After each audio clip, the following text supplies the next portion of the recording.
What the fuck is up, YouTube? Today I'm going to be showing you how to brew the most meta beer of 2023. It's going to be a good old-fashioned New England IPA. A beer that skyrocketed in popularity in 2022 and is still going strong. Full of fruity hop flavors and as high octane as you want to make it. Either a light session IPA or a high octane and get you drunk off your fucking rocker. And today we're going to be doing the latter. And we're going to be making it a double, baby. Because that's meta as fuck. Really trust him. Life on my back, yeah, I really had to cut him. She like the vibe, but I do not trust her. Keep it on the low, she tryna blow my cover. Remember them mixtape covers and the tracks that was whack. Too bad, I ain't know we had them bars like that. Yeah, I got it like that. Yeah, I got it like that. My name's Ed, this is my trusty companion Kolsch, and welcome to Bro Soda Brewing. You must be here to learn the latest homebrewing meta. Well, just as Alpha M taught you how to shave your balls, then Jeffree Star came around and taught you how to lose them. And then Andrew Tate came around, taught you how to get them back, but you ended up not getting to use them because you ended up disrespecting women. I will teach you how to brew this New England IPA using the current homebrewing meta. So let's get started with the prep, the equipment you'll need. Today I'm going to be brewing on the Grainfather G30 Electric Buttfucker 5000, which I spent $950 on just for this video. Electric brewing is the current meta method of brewing, because you can just do it from your phone. As some of you may not know, I routinely like to attach electrodes to my scrotum and shock my nuts in an attempt to have children one day that come out with superpowers. Unfortunately, due to the impact that this is going to have on my electric bill, I'm probably going to have to give that dream up. Anyway, I digress. Next, the recipe. Based on the current homebrewing meta method of brewing, you're going to want to brew a smash beer. Now, smash stands for super makeable and simple way to make beer. You only need one type of malt and one type of hop to brew this, which makes it really easy to prep for, and why it's been an S-tier style of beer for a long time. New Englands are also S-tier, as I mentioned earlier, and so that's what we're going to be brewing today. So here's the recipe. For the grains, I'll be doing 9.5 pounds of good old American Pale Ale 2-row. It's been the king of base malts for generations, and its un-American counterpart, Maris Otter, can suck my cock. This will get us to about 8% ABV, which is going to be my target. For the hops, I was torn between two S-tier hops, Citra and Galaxy. Citra is the all-time classic, like the Facebook of hops. Whoa, what the fuck was that? Anyway, since it's 2023, I decided to use the TikTok of hops, Galaxy. Make this a new age beer that really resonates with the kids. I'll do a half ounce at 60 minutes for balance. Then after that, we just let the boil do its thing. Then put it into the fermenter and dry hop with another 3 ounces to get that stankin' flavor. It should feel like you just finished deep throating a hop vine after you take that first sip. Finally, for the yeast, I'm using the best of the best, baby, Lutra. Obviously the most meta yeast on the market right now. This shit ferments like a motherfucker and doesn't require crazy temperature control, so you can just put it in the closet and let it do its thing. Kinda like Kolsch. I've seen you licking other dogs' dicks. Not cool, Kolsch. Not cool. But with Lutra, I will say, it will probably end up a little bit crispier than the normal New England, so don't expect the typical mouthfeel. But it's the meta beer, so we're just gonna roll with it. So with the plan laid out, it's time to bro down. To start, you're going to want to zap up your mash water to 154 American temperature units. Be careful not to touch the water when using the Grainfather, as it can electrocute you with 110 to 220 volts depending on which unit you purchase. Some may argue that step mashing is the meta, but nobody's going to know the difference, so you can just lie and say you did. Because lying to people drinking your beer is the true meta move. Once you see it reach temp, it's time to mash in.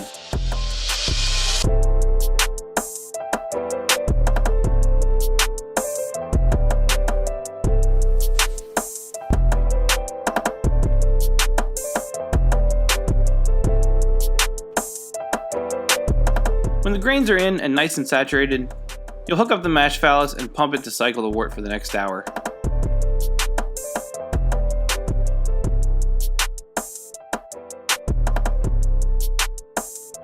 Once the hour mashes up, you can pull out the basket and sparge with 150-degree water. I didn't measure how much I poured in, but freeballing my first ever sparge, I ended up with 4 gallons pre-boil on the dot. I'm just that good. Then set it to maximum power while you let it piddle out. While that's coming to a boil, it's a good time for you to start sanitizing. I asked my brewing assistants to take care of that, but they were too busy dicking around. Luckily, this thing takes so long to get to a boil, I had plenty of time to get it done myself. let's talk sanitizer, baby. Star San is the meta and always will be. Gets the job done without needing a rinse. Treat it right. Be tender. Show it love, and it will protect your beer. Once the water's at a boil, it's time to toss in a bittering charge and start your boil timer.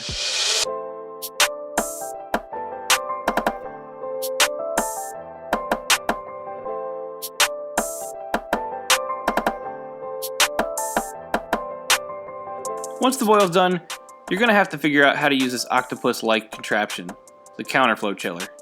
I couldn't connect it to my kitchen sink despite multiple trips to Menards for adapters. Menards, of course, being the grass-type home improvement store, and ultimately the meta because you can buy canned beans there. I had to lug it outside to connect to my spigot, but it cooled down much faster than my shitty immersion chiller. While that chills, you want to prep your dry hop load. You could throw them in raw, but muslin bags are totally meta, both because they make transfer and cleanup easier, and because these days it's totally dope to involve any religion that's not Christianity, at least according to Reddit.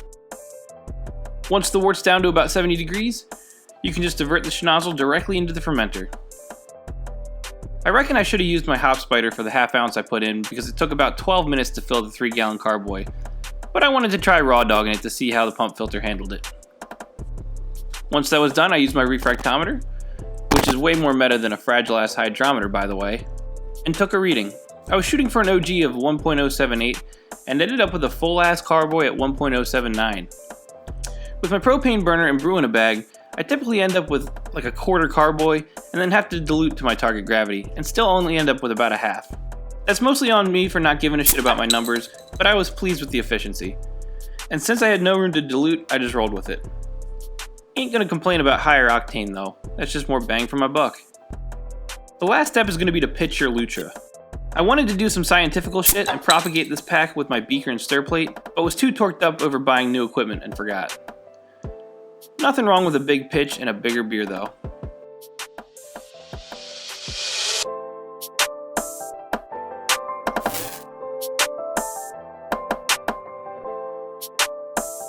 Then all you gotta do is clean up and let the Lutra do its thing. I've fucked up in the past with carboys this full and popped the top, so I set up a blow-off tube and was quickly validated in that decision.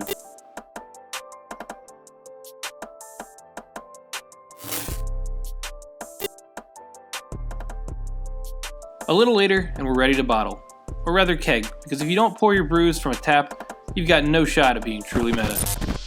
After pumping it in, you'll need to purge the keg of all beer-destroying oxygen, let it condition a bit, and then you're ready to drink. It is time for us to adopt a new Beer logo to encompass everything that we do, to reflect who we are and how drunk we hope to get.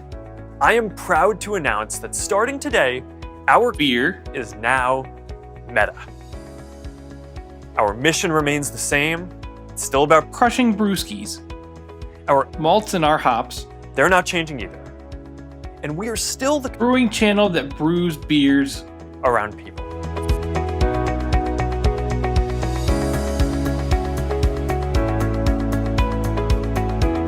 Alright guys, we're here with the Meta beer, the New England IPA.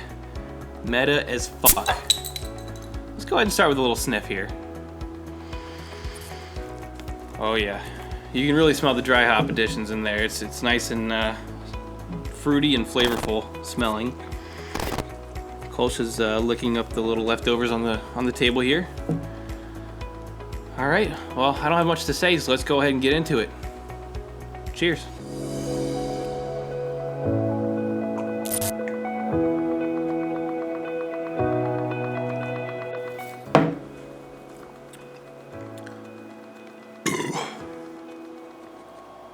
Oh my God. Ladies and gentlemen, that's the best beer I've ever had in my life. That's better than anything I've had at a brewery or anything. That's... Oh my God. Guys, I think this gets a 10 Bro Sodas out of 10!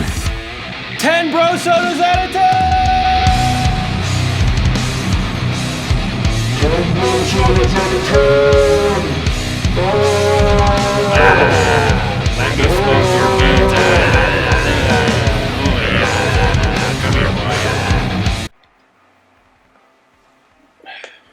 Man, this VR shit sucks.